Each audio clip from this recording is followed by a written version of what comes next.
Hello, everyone, and welcome back to another episode of the Los Angeles Rams Insider Podcast. I'm your host and beat writer, Brock Vieira. You can check out all of our work at www.si.com/NFL/Rams/on SI, where we drop double digit pieces of content every single day, of course, pertaining to the Rams, breaking news surrounding the team, things happening in the division, in the conference, around the league, and how those things affect the Rams as well.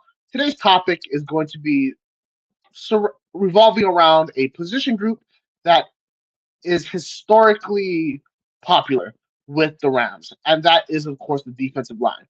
Back in the day, there was a group known as the Fearsome Foursome, and they just absolutely caused havoc across the league. Merlin Olsen, Deacon Jones, Lamar Lundy, and of course, still with us, the legendary, just honestly, one of the most amazing lives ever lived, Rosie Greer.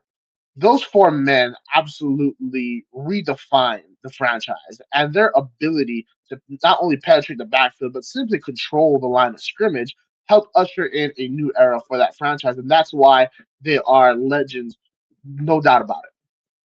Looking forward, of course, the Rams have attempted to emulate their spirit with the new fearsome foursome. Of course, Kobe Turner, Byron Young, Jared Verse, and now Braden Fiske. Those four guys are entering the third year together as a unit. Verse and Fisk are entering their fourth year together because that dates back to their time at Florida State. Turner and Young are entering their fourth year together. Of course, they were members of the 2023 draft class and finished 1 and 2 in 2023 for rookie sacks. So there's a lot of talent along this line. Verse and Young were Pro Bowlers last year. Fisk didn't have the same success he had as a rookie where he led the NFL in sacks, but there's a variety of factors that went into it. He suffered an oblique injury early. His usage was only in certain spots. I like to see a more increased usage even against the run, just just get him in the game in case teams start trying to run that play action. At least he has a few more opportunities to go after the quarterback, and also teams are getting the ball out pretty quickly because there were deficiencies in the secondary that allowed the opposition to scheme up matchups and plays that were very effective. Most notably, the 49ers, especially in that first game at SoFi Stadium, where Kendrick Bourne turned into primetime Jerry Rice and Mac Jones looked like Joe Montana when Montana was like what 27. So that's the kind of situation that prevented the Fearsome Force and the new version of them from taking that dramatic step up in 2025 that we all expected after they ended 2024 on such a high note as a unit. Looking forward, going back to the previous offseason, they all, Verse especially, but they all talked about how they want to learn more, how to rush as one unit, how to make moves and counters based off who they're paired against, and that learning process. Of course, as stated, it didn't really translate into numbers on the field, even though they were fairly successful. Both Verse and Young were in the top 10 for quarterback hurries. Um, Verse and Young also set career high for sacks, but I think Fisk only had one. And Turner wasn't able to get back to the numbers that we've seen before. Why I think that this unit is going to pop off next season is because of the things that I've already said. They worked in the secondary, and of course, bringing back Cam Curl, bringing in Jalen Watson, bringing over Trent McDuffie, and then extending him.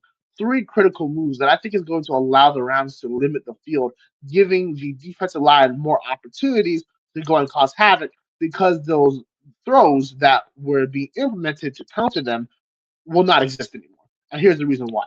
I think the Rams thoroughly enjoy running a single high safety. Why? I mean, there's reasons why, but I think it's absolutely insane. Whenever you have an opportunity to put two elite safeties up top, I always prefer that method because it allows your cornerbacks to do different kind of things underneath. But hey, the Rams have a variety of options, and they're probably likely to use both. But my theory is that they're going to put Cam Curl as a center fielder, have McDuffie and Watson guarding the boundaries, and the reason is so that they can drop Cam Kitchens into the box and continuously rotate, especially with a dime package, putting in Kitchens, Jalen McCullough, and Quentin Lake as their three underneath defensive backs in order to take away that area, allowing Nate Landman or whatever linebacker they put in there to either work as a coverage guy or as a pass rusher, just kind of make the math work because of how many players the opposition is going to have to put into protection, whether that's five-man protection, and if you bring Landman, now you have one-on-one matchups across the line of scrimmage, with, of course, all four defensive linemen having an advantage, or you have to drop six in protection, whether that's a running back or tight end, and you're only going to be able to send out four eligible receivers against six defensive backs. Or you can keep seven and send out three, but even so, the numbers work in the favor of the Rams, especially with the talent that they have in various positions. Because of that, along with the ability for Chris Shula to go back to his 2024 method of creating these unique looks pre-snap and then adjusting post-snap, I think that there's going to be a lot of intelligence throughout that entire unit with the ability to execute, and that's the exciting portion. Now, how is this going to translate into the defensive line? That's the big question, right? And yes, you can talk about how they counter you can take away the counters, you can take away the underneath passes, maybe teams might run more, so on and so forth. But where I think the critical factor this season is going to be is with Braden Fisk, and here's why. Kobe Turner is always going to pick up the double team, no doubt about it. And Verse and Young, they're going to operate on the outside, especially with Josiah Stewart maybe operating more of that Michael Hoyt role. So even when they go to the dime packages, they might substitute Lyman out for Stewart, so Stewart can kind of operate as that off-ball, on-ball linebacker that the Rams love to deploy, especially since they have a guy out there like Quentin Lake, who is a former defensive signal caller, so you're not losing that intelligence on field. With that, you're looking at all these matchups and all these schemes and everything. And Fisk not only has the talent, he's going to have the health, he's going to have the year three jump and improvement, but he's also going to have the easiest route to the quarterback. He's going to be lined up against a guard and just told to go get him. So what he's going to do? Double Braden Fisk while doubling Kobe Turner while having guys on islands against Burson Young. That's just a recipe for disaster. So I think that teams are going to go one on one with Young, try and maybe ship verse, and all those tactics and techniques all lead back to the same point, which is for the most part, Braden Fisk is going to have one on one matchups more times than not. And I think that he is going to exploit them. Now, the critical thing for the Rams, that they weren't able to do last season, is to turn hurries and pressures into consistent sacks. Why? Timing. They just didn't have the extra half second to really get back there. What I love about the Rams' approach is that there's a clear understanding of the skill set within their team, especially on the defensive side of the ball.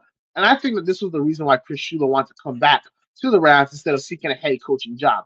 In my opinion, I thought that there were two jobs out there that Shula was interested in: the Pittsburgh job and the Miami job. Miami, of course, ended up going to Jeff Hafley, and the Pittsburgh job ended up going to Mike McCarthy. So we start looking at some of the other opportunities for Shula.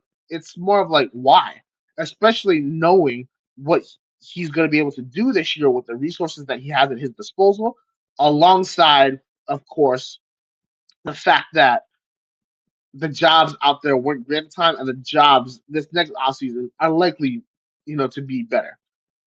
The one caveat about this entire scenario is this: if things do work out like how I think they're going to, the Rams have a lot of players to pay. I think they're gonna have to incur some losses on defense. Unfortunately, that's just the way the cookie crumbles. If Shula goes to another team, wouldn't he want to bring his guys with him? All I'm saying is this: Braden Fisk enters the last year of his contract next season.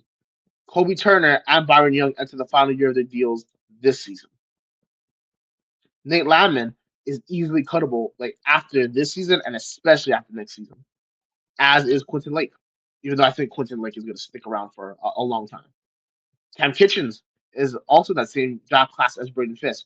And while the Rams are trying to figure out those numbers, keep in mind they still are going to have to pay a nine-figure extension to Jared Verse, which will likely be either close to, if not record-setting, depends on what he does this next season. A lot in the air for the future, but when you start looking at the realities of the present, there's a lot to be excited about. And that's why I think Braden Fisk will be this year's breakout performer for the Los Angeles Rams. This has been Brock Vieira for the Los Angeles Rams Insider Podcast. We'll catch you all next time. Take care.